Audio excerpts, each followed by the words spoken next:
Welcome to the High School Huddle on the Dodge Sports Desk at Opubco Studios. My name is Brandon Chapman. I'm joined by Ryan Neighbor. He's the lead prep writer for the Oklahoman.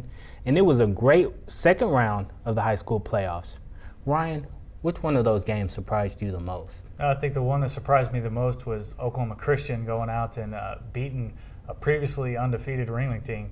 And just really did a good job moving the football on them, and didn't expect to see OCS alive this late in the Class A playoffs, but they're right there.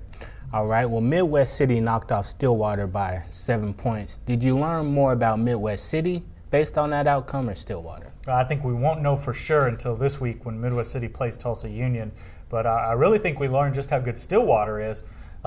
Stillwater's a team that the week before went down and beat Muskogee at Muskogee. Muskogee's quarterback was out for most of that game, but still the way they were able to do that. And then against Midwest City, they really come out. Chris Perry runs the ball really well. I think we all knew just what kind of athlete he was, but he's also a great football player.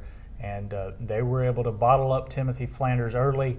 Jace Chocote eventually settled in and started completing those passes and finally opened things up for Flanders late in that game. So that sets up a Midwest City-Tulsa Union game this week. McGinnis pulled out a game late last week. Do you think the Irish are going to use that momentum to lead them to another title? No. I think they're going to use that momentum to win one more game, and then they're going to run into Glenpool in the finals. It's going to be a rematch of last year's championship game, and the outcome is going to be a little bit different just because Glenpool's defense this year is so tough. Marco Nelson, another year older, another year better. And McGinnis isn't quite as strong as they have been in the past. That game was closer than I thought it would be last year, and I would be surprised if it was extremely close this year. I think McGinnis has got a great team, and they're going to be the runner-ups, but not the champions. All right, Ryan. Well, what games are you really looking forward to this week?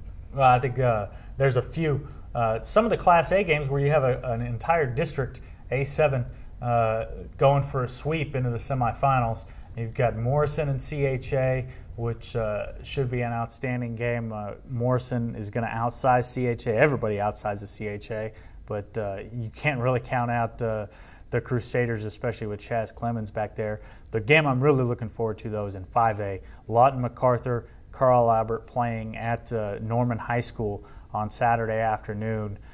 Should see a great matchup, especially with Javon Harris matched up against those Carl Albert wide receivers, and David Oku, of course, their great running back, and also on the other side with Lawton Mac's offense facing off against the DBs that Carl Albert brings across the board.